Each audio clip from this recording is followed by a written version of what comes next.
Hi Capricorn, and welcome to your horoscope for November 2024. Thanks for joining me. My horoscopes are based on UK time, and please watch them in this order: rising sign first, then sun sign, and finally moon sign. I'm going to break the month down into 4 weeks, and I'm going to pay attention to what the moon is doing and how it supports you every day of this month. So starting with week 1, Friday the 1st until Sunday the 10th of November. First 3 days of November, the moon is in Scorpio, and it's in your 11th house of hopes and dreams, and what you can really visualize for yourself and what you can manifest, right? So Scorpio is a water sign that's about uncovering the truth, getting to the root cause of things. And particularly you'll feel this on the first day of November. That's when there's a new moon in Scorpio. I've made a separate video on that if you'd like more info.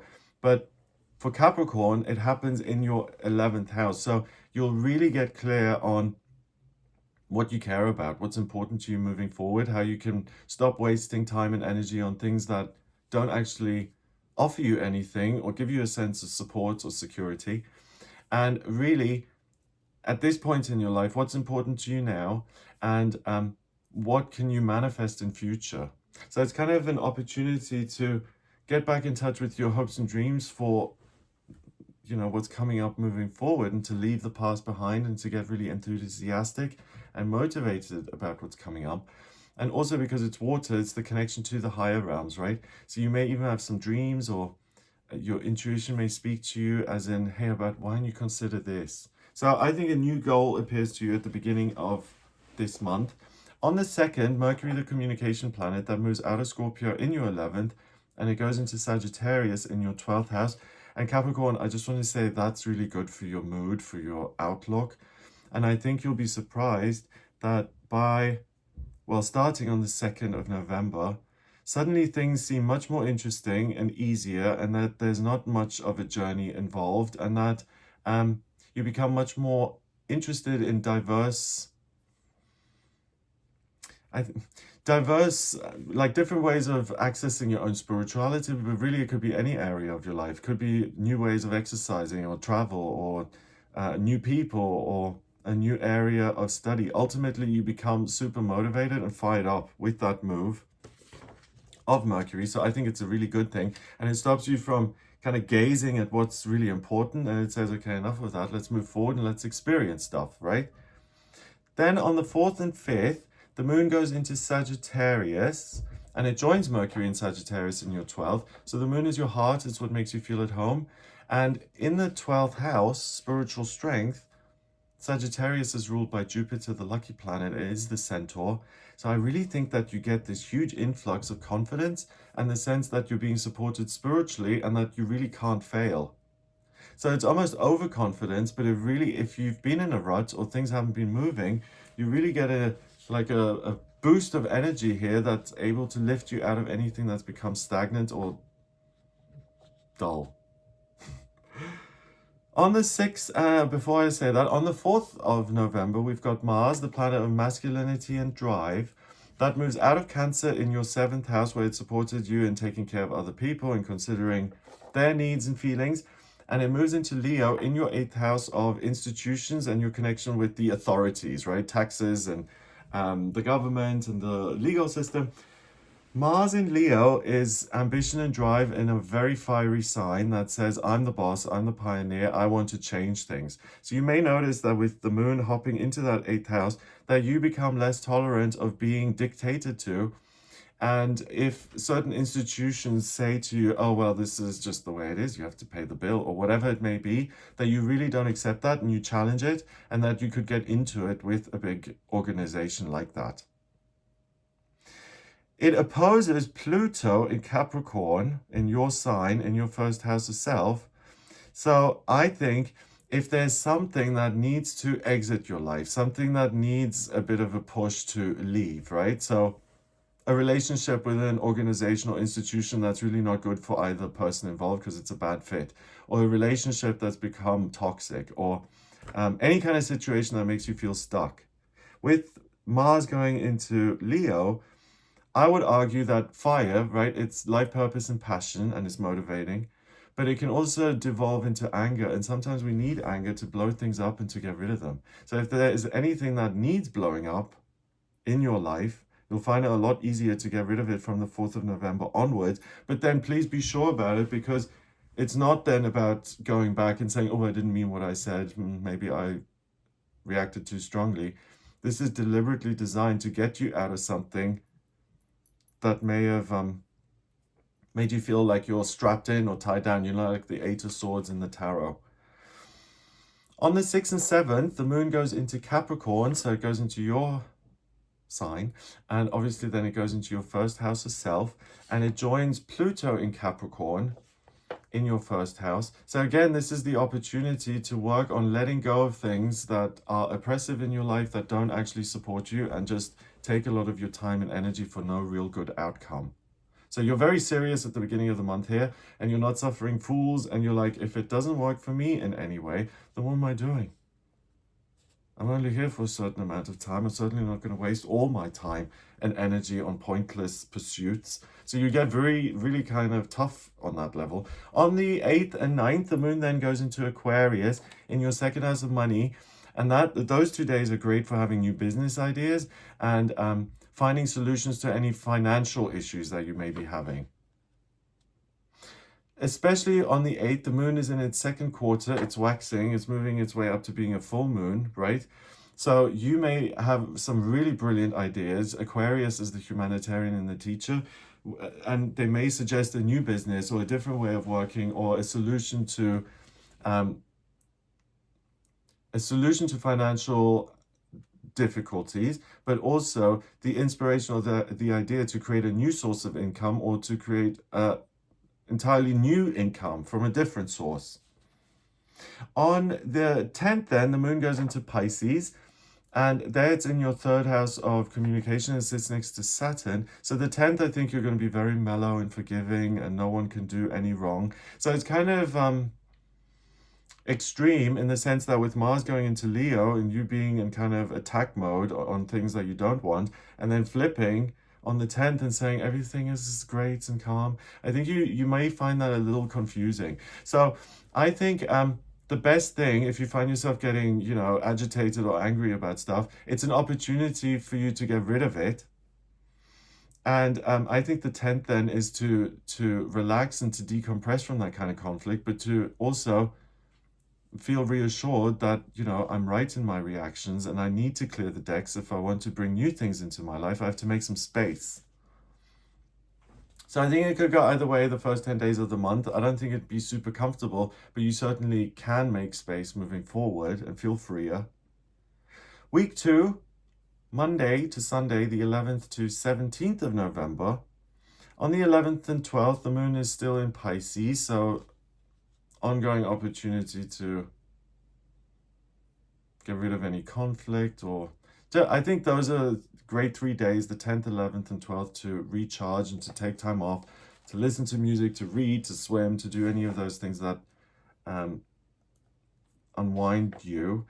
On the 11th of November, Venus moves out of Sagittarius in your 12th house, and it goes into Capricorn, into your sign, and it moves into your first house of self.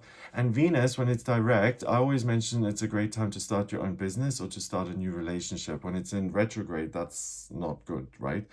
But with it now being in your sign, in your first house, and Pluto also being there in Capricorn, I think it's now the tipping point, as in, have you got rid of stuff that no longer works? Good, because now it's time to start the new business or to start the new relationship, to face your fears, to put yourself out there, and to make an impact on your life through your own actions. Wow, so you're really coming out of the fog, and you're really stepping into your own power here, and the trend is upwards. On the 13th and 14th, the moon then goes into Aries. And again, I think that may be twofold. One, there's an opportunity to heal difficult relationships, especially ones that you've had for a long time. But also, there's the opportunity for a major severing of ties and people to go their separate ways. I think, again, it's something that you have to play by ear. And these things are kind of serious, like these decisions have like long-lasting effects. So I would say, if you're in an extreme position, then if you need to escape from a difficult situation, use the 13th and 14th to make a break And if you want to patch things up, on the flip side of that, 13th and 14th will allow you to bury the hatchet and to come to a new agreement if that's what you want. On the 15th and 16th then, the moon moves into Taurus, and that goes into your 5th house. Wow, so the 5th house is what you love and it's romance. So Capricorn, I'm sorry to say, but I think the first 2 weeks of the month here, I think your head may be spinning a little bit because so many things are coming and going. And here on the 15th and 16th, it's not just that the moon, your heart, is in Taurus, this earth sign, which is ruled by Venus, and it's about sensuality and beauty and intimacy. It's also a full moon in Taurus on the 15th, and it's a super moon. So the 15th, you're going to have this huge desire either to connect to another person in a romantic way, or to figure out what it is you want to do in work that you love. I think with Venus going into Capricorn earlier in the month, that would have been shown to you. And I think in terms of romantic relationships, I think it's a bit much. I think you may be too intense. It's almost like, you know, when you want something so urgently that you almost like squeeze the life out of it and it goes running. So I think it's a good time, again, to unwind and to work creatively and to make plans for the future and to get started on those, rather than trying to find some sort of connection with another human being. I think it might be easier to have a connection to the higher realms spiritually and to get a similar sense of support and being nurtured, right? Because I think with that Mars in Leo still in your 8th, I think if you like go on dates and, you know, where it could go in a number of ways, I think if you feel rejected or disrespected or something like that, I think you could really get annoyed about it. And that could then take up a lot of your time and energy. And this is about building something that you do have control over, right? So I would say that the supermoon isn't the best time to date. I think it's better to be creative and to fall in love with yourself, if you're willing to hear that. And also on the 15th, we have Saturn, the planet of structure and security, and your ruler, it goes direct. So when Saturn moves forward, you'll find much more security and more connection as far as the connection to yourself. Neptune is next to that in Pisces. I think that shift means that you're going to be much more inspired creatively for the next 6 months. Well, Saturn is direct. So all the things that have occurred to you and the visions and the insights and the, you know, mental images that you've got, it's now time to express those and to do something with them rather than to continue to do research. And Neptune really amplifies your creative ability. So if you're a Capricorn who's a sculptor or an artist or a writer, you're going to do amazing work from the anywhere from the middle of the month onwards. Yeah, the 15th of November, particularly when Saturn goes direct. But then also the next day, on the 17th, we have, well, 2 days later. So okay, let me start again. So on the 15th, Saturn goes direct. I just mentioned that. The moon was in Taurus on the 15th and 16th, which is that excessive desire to connect and maybe to be a bit pushy, which other people may not like. Then on the 17th, the moon goes into Gemini and it joins the Jupiter in Gemini in your 6th house. And that's great for problem solving as far as work stuff is concerned. And not just severing a connection, but actually resolving things. So if there's something that's been bugging you at work for a while that you've been unable to complete or resolve, look at it on the 17th. It will really be an illuminating day. And having said that, what's important on the 17th as well is that we have Uranus, the planet of the miraculous and the unexpected. That opposes the sun on the 17th. And it's fully illuminated, and it's the one night of the year where you can see Uranus best up in the sky. So have a look at that. But again, weirdly, it's in your 5th house of romantic relationships in Taurus. So I think a new guiding light for your creative projects is revealed to you. So if you're an artist who's felt blocked lately, look up at the sky on the 17th, or go within, or really just see what is the purpose next. And it'll be kind of shown to you. And, you know, if you look back to the beginning of the month when we had that new moon in Scorpio, there's something here about this month which really allows you to get serious because you're so clear on what matters now. So there's no chance that you feel kind of wishy-washy about things here in November. It becomes clearer and clearer and clearer. The path narrows and narrows and narrows. So you have a very clear purpose. In this second week, the moon goes through your third house, and then it ends up in the 6th. So it goes through 3, 4, 5, 6. That's pretty much the second quadrant. What is it that I love? How do I express my creative ideas? What is it that I want in my relationships? And how can I get busy on the things that I do have control over now and kind of work towards the things that I want in the long term? And with Venus in Capricorn, and you being a Capricorn as well, I think even like, how can I work on my physical strength or my appearance, or how do I see myself at this point in my life now? What impression do I have on other people? It's kind of interesting. So you're kind of scrutinizing yourself. So make sure you do that in a loving, gentle way. And it's the kind of thing where you can say, hey, maybe it would look even better if I did a certain thing, or if I change this or whatever. But it doesn't come from a place of self-criticism. It comes from a gentle, loving place of support, as in you haven't quite got everything that you want. If you take these action steps, it's still not guaranteed, but it certainly sets the stage for that to be more likely to happen. So what's the work in between where you are now and what the hope and dream is for the future, and what steps have to be taken in between that? I think you have the seriousness and the warmth to kind of show that to yourself, and then to actually go about it in a way that feels loving and gentle, and not like you have to do this immediately. So for me, that's a recipe for genuine change. So if you ask yourself, hey, you know, what would I like to change in my life? Seriously, once and for all. And see what comes up, and then go for it. And I love those kind of things, because we do all change, you know? Like, most people aren't the person they were 20 years ago. Priorities and beliefs and experiences, it all changes. So we have to change. And if you're a Capricorn who wants to make a big leap forward, this is the month to do it. Week 3, Monday to Sunday, the 18th to 24th of November. On the 18th, we still have the moon in Gemini, so still great for work and problem solving there. Then on the 19th and 20th, the moon goes into Cancer in your 7th house of relationships. So again, I think your standing in relationships is going to be up for discussions. You know, do I feel loved and supported, or don't I? And what can I do to alter those circumstances? Which, that kind of thing, I don't like that. You know, like, if I look at myself and start to criticize myself about, oh, look at the state of your relationship, Greg, it can be really like, oh. So, I mean, if you're successful, you know, in relationships, and you've been married for, you know, decades, and you've got a gazillion friends and everything's wonderful, then of course you can look at yourself.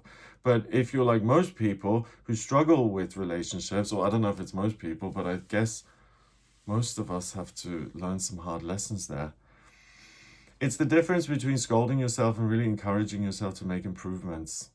And if one sign of the zodiac has the stomach to digest that kind of information, it's you. So if you really want to make genuine positive changes that come from a place of real recognition, it's the time to do it. On the 19th, Pluto, oh, this is the good bit. Pluto has been in your sign of Capricorn since the 2nd of September, and it stays there until the 19th of November.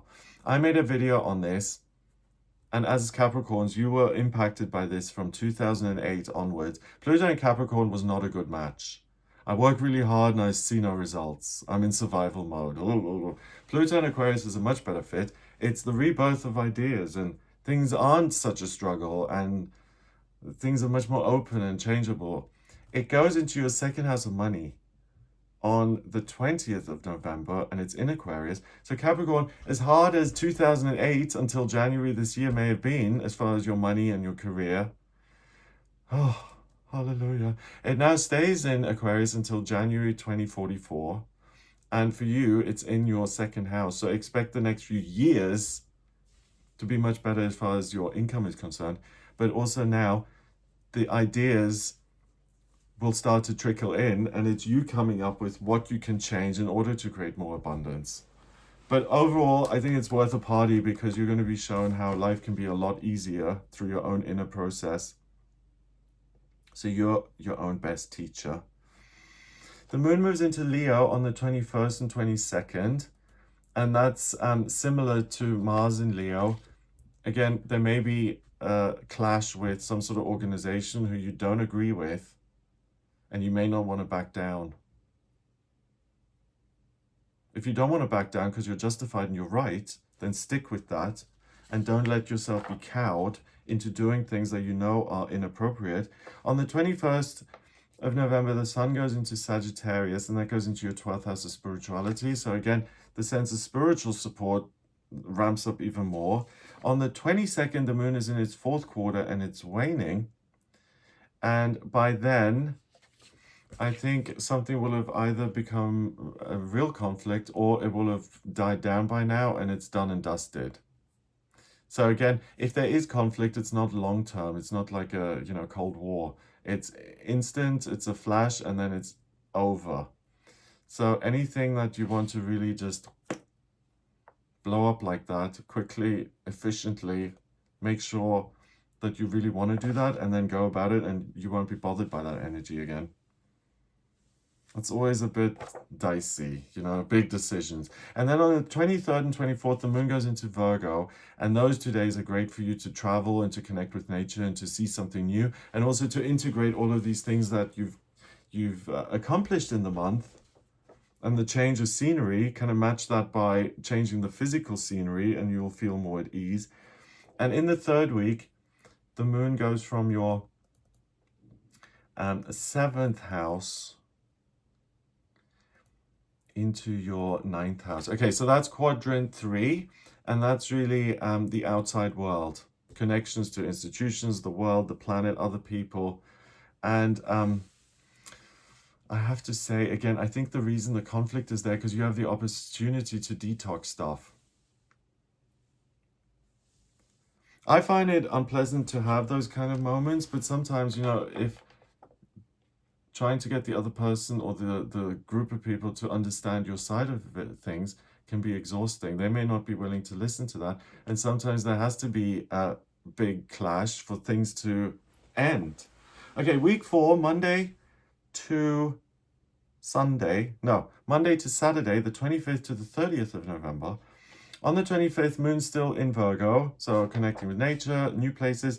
On the 25th as well, Mercury, the communication planet, that goes retrograde until the 15th of December, and it's in your 12th house of spirituality.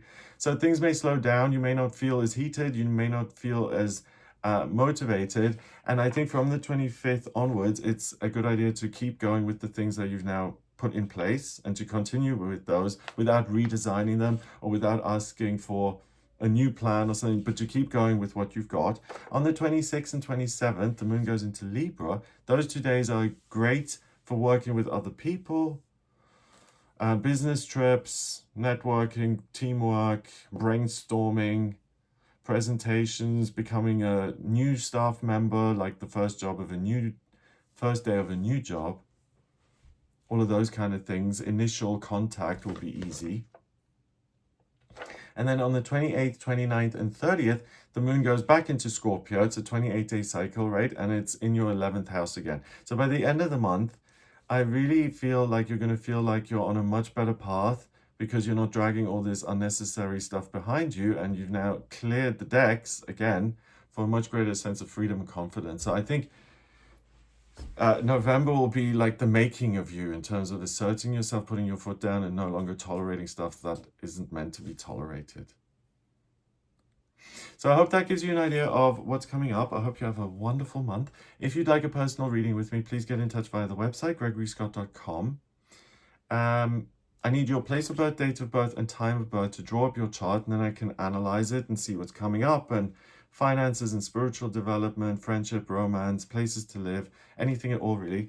If you don't have the time of birth, then order a chart rectification with me. That's a process where I work it out manually. If you like this video, give it a thumbs up, please. Subscribe for more videos and share it with people who you may think would like this video. That's how the channel grows. So if you do that, I'd be ever so grateful. Have a wonderful time, and I'll speak to you next month. All the best. Oh, and I do a daily tarot reading. Please become a member of the channel, and I'm here every day if you'd like that. Take care.